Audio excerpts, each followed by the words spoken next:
हमारे चैनल को subscribe, like, share करना ना भूलें ताकि आप तक मिलती रहे हर ताज़ा खबर आपके क्षेत्र की। हम पहुंचाएंगे आपके गांव, शहर, गलियों की खबर सिर्फ आप तक। हम बनेंगे आपकी आवाज़।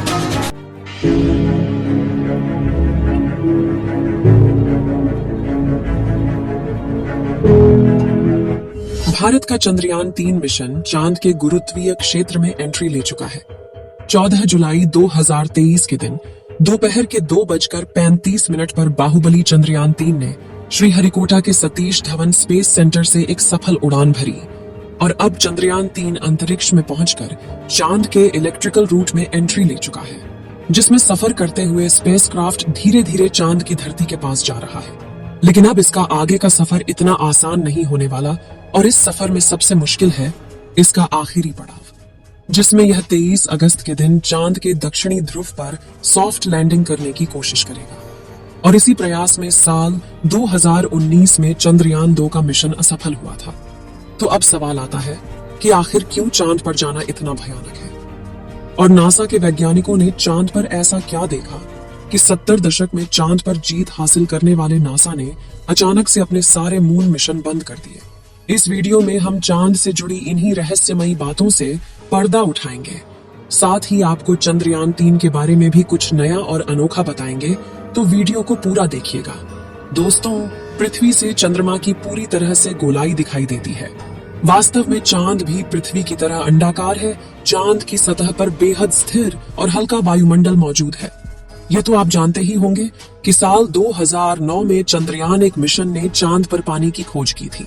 लेकिन आपको बता दें कि चांद की सतह पर पानी लिक्विड फॉर्म में मौजूद नहीं है, बल्कि बड़े बड़े गड्ढों में बेहद ठंडे पत्थरों और बर्फ के रूप में मौजूद है। साथियों, चांद से जुड़ी ये रहस्यमयी बात यह भी है कि स्विट्जरलैंड की यूनिवर्सिटी ओनफ पीसेल ने अपने अध्ययन में यह बात खोज निकाली थी कि चंद्रमा पृथ्वी पर रहने वाले लोगों की नींद पर भी असर डालता है। कहा जाता है कि जहां अमावस के दिन लोग काफी अच्छी नींद कर पाते हैं, वहीं पूर्णिमा पर उन्हें कम नींद आती है।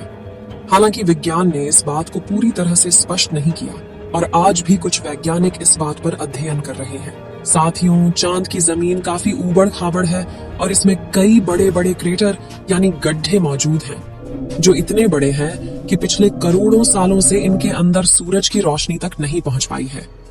इनमें से सबसे बड़ा गड्ढा चांद के दक्षिणी ध्रुवों में मौजूद है। इस गड्ढे का डायामीटर 2500 किलोमीटर और गहराई तो इतनी ज्यादा है कि इसमें एक के ऊपर एक करके 10 बुर्ज खलीफा समा जाए। इस गड्ढे की गहराई 8.2 किलोमीटर के आसपास है और यह पूरे सोलर सिस्टम के सभी ग्रहों और उपग्रहों में मौजूद गड्ढों में सबसे बड़ा गड्ढा है। माना जाता है कि चांद की धरती में पानी छुपा हो सकता है, और वह भी थोड़ा बहुत नहीं बल्कि पूरे 100 मिलियन टन। इसके अलावा यहाँ पर hydrogen, sodium, ammonia, mercury, methane और सिल्वर जैसे मूल्यवान संसाधनों का खजाना मौजूद हो सकता है, जिसकी खोज करने के लिए ही चंद्रमा पर चंद्रयान 3 मिशन को भेजा गया है। साथियों, साल 1959 में रशिया के स्पेसक्राफ्ट ने पहली बार चांद पर लैंडिंग की थी, जिसके बाद अमेरिका ने भी कई मून मिशन किए और 20 जुलाई 1969 को नासा के अपोलो मिशन के दौरान एस्ट्रोनॉट नील आर्मस्ट्रॉन्ग और बज एल्ड्रिन ने चांद पर पहली बार कदम रखा था। जिसके बाद नासा ने कई मून मिशन किए थे और अपने कुल 12 एस्ट्रोनॉट्स को चांद पर भेजा। एस्ट्रोनॉट्स ऐसे व्यक्तियों को कहते हैं जो पृथ्वी के वायुमंडल से ऊपर जाकर अंतरिक्ष यानी चांद पर जाकर रिसर्च करते हैं। लेकिन दिसंबर 1972 में अपोलो 17 मिशन के बाद नासा ने अचानक से इंसानों को चांद पर भेजना बंद कर दिया, जिसके लिए उन्होंने कारण दिया कि चांद पर फिलहाल ऐसा कुछ नहीं है जिसकी रिसर्च की जा सके। लेकिन कुछ लोगों का यह भी कहना था कि नासा ने असली कारण को छुपाया है। नासा के द्वारा भेजे गए इन 12 में से कई अंतरिक्ष यात्रियों ने चांद पर कुछ अजीब सी आवाज भी सुनी थी, तो कुछ ने चांद पर बनी अजीब ब्रिज और कूलिंग टावर जैसी रचना को भी देखा था। वहीं चांद की खोज में वैज्ञानिकों को एक सैटेलाइट जैसी रचना भी दिखी थी और वैज्ञानिकों के मुताबिक इसका अपने आप बनना नामुमकिन है।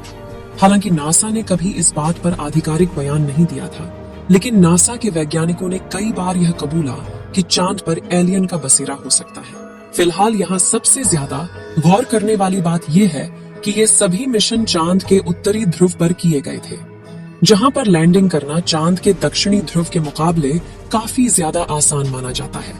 लेकिन साल 2019 में भारत के चंद्रयान 2 ने चांद के दक्षिणी ध्रुव पर सॉफ्ट लैंडिंग करने की कोशिश की थी और अपने इस प्रयास में चंद्रयान 2 का लैंडर विक्रम बुरी तरह से असफल हुआ था। लेकिन आखिर चांद का दक्षिणी ध्रुव इतना खतरनाक क्यों है, आइए जानते हैं।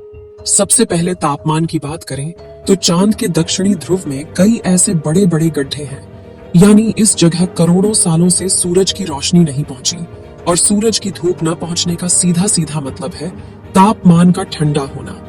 इसलिए कई बार दक्षिणी ध्रुव का तापमान -230 डिग्री सेल्सियस तक पहुंच जाता है। ऐसे में किसी भी इंसान का स्पेसक्राफ्ट से बाहर निकलना तो छोड़ो, खुद स्पेसक्राफ्ट के लिए भी ऐसे तापमान में काम करना मुश्किल है। इतने कम तापमान में कई बार स्पेसक्राफ्ट पर लगे इंस्ट्रूमेंट चलना बंद हो जाते हैं। यहाँ सूरज की रोशनी न पड़ने की वजह से चांद के दक्षिणी ध्रुव के कई हिस्सों में काफी ज्यादा अंधेरा है, जिस वजह से चांद की ऑर्बिट में घूम रहे नासा, रशिया और चीन के ऑर्बिटल भी वहां के काफी हिस्सों को ठीक से नहीं देख पाए, यानी कि उन हिस्सों में क्या हो सकता है ये किसी को नहीं पता। ऐसे में वहां जाना सबसे बड़ी चुनौती है। इसके अलावा चांद के दक्षिणी ध्रुव की जमीन उत्तरी ध्रुव से ज्यादा ऊबड़ खाबड़ है। वहीं यहाँ पर कुछ सेंटीमीटर से लेकर 2500 किलोमीटर तक के बड़े बड़े गड्ढे हैं। आपको बता दें कि इसरो के मुताबिक धरती से चांद की दूरी करीब 3,84,400 किलोमीटर है। ऐसे में इतनी दूरी पर लैंडर से डीप स्पेस कम्युनिकेशन बनाए रखना काफी मुश्किल होता है, क्योंकि इतनी दूरी पर रेडियो सिग्नल कमजोर हो जाते हैं और एंटीना से बहुत ज्यादा बैकग्राउंड नॉइज आता है। साथ ही अपने कक्षीय गति यानी कि ऑर्बिटल मोशन की वजह से चांद लगातार अपनी पोजीशन बदलता रहता है। ऐसे में तय की गई लैंडिंग साइट पर पहुंचने के लिए लैंडर को भी सही मोशन पकड़े रहना पड़ता है। इसके अलावा चांद पर पृथ्वी से कम ग्रेविटी है और बहुत पतला वातावरण है। साथ ही चांद के दक्षिणी ध्रुव में काफी बड़े बड़े पत्थर और गड्ढे होने के साथ धूल उड़ती है और ये सभी कारण किसी भी लैंडर को लैंडिंग करने में काफी चैलेंज देते हैं। पिछली बार चंद्रमा की सतह से 2.1 किलोमीटर पर चंद्रयान 2 के लैंडर से इसरो का संपर्क टूट गया था और इन्हीं में से किसी एक कारण की वजह से वह चांद की सतह पर क्रैश लैंडिंग करके तबाह हो गया था। लेकिन पिछली बार आई मुसीबत से सीख लेकर इसरो ने चंद्रयान 3 के लैंडर विक्रम को पहले से ज्यादा एडवांस्ड और पावरफुल बनाया है। जैसे कि चंद्रयान 2 के विक्रम लैंडर में 5 थ्रस्टर्स थे, लेकिन चारों तरफ सही संतुलन बनाए रखने के लिए चंद्रयान 3 के लैंडर में बड़े और एडवांस 4 थ्रस्टर्स लगाए गए हैं। इसके अलावा इस बार के विक्रम लैंडर में लेग्स को बड़ा और मजबूत कर दिया गया है। साथ ही इसकी फ्यूल स्टोरेज कैपेसिटी को भी बढ़ाया गया है। वहीं उसमें लगे कम्युनिकेशन डिवाइस भी एडवांस तकनीक का इस्तेमाल कर रहे हैं, जिससे इस बार लैंडर इसरो से संपर्क न तोड़े। और सबसे जरूरी बात कि सॉफ्ट लैंडिंग सीक्वेंस को भी काफी हद तक सुधार दिया गया है। इन सभी बदलावों से चंद्रयान 3 के लैंडर को चांद की सतह पर सॉफ्ट लैंडिंग करने में आसानी होगी।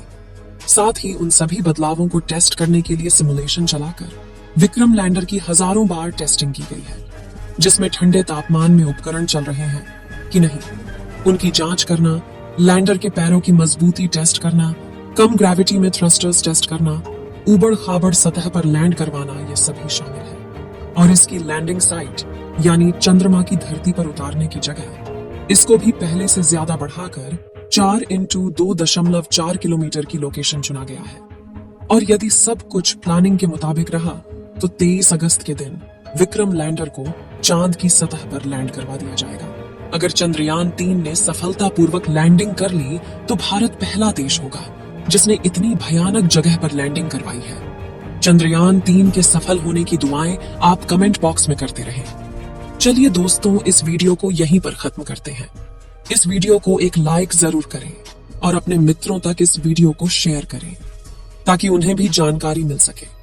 और अपने भरोसेमंद चैनल को सब्सक्राइब जरूर करें और बेल आइकन को ऑल पर सिलेक्ट करना बिल्कुल ना भूलें। मिलते हैं किसी और नॉलेजेबल वीडियो के साथ। वीडियो को अंत तक देखने के लिए धन्यवाद।